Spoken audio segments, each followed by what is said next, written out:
পেঁয়াজ, টমেটো, রসুন, পেঁপে, এবার দিলাম কাজু পেস্ট,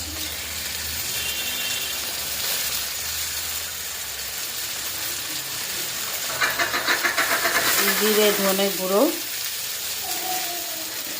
এটা হচ্ছে পেঁপে দিয়ে মাংস দেওয়া আছে। টমেটো, পেঁয়াজ, লঙ্কা, শুকনো লঙ্কা, গরম মশলা, জিরের গুঁড়ো, ধনের গুঁড়ো, টক দই, আর হচ্ছে পেঁপে। এবার মাংসটা দিয়ে দিলাম, একটু তার সাথে জল দিয়ে দিলাম।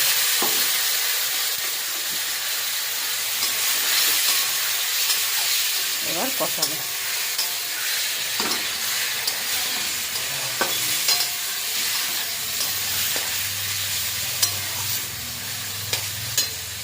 হয়ে গেছে আমার পেঁপে দিয়ে মাংস রেডি।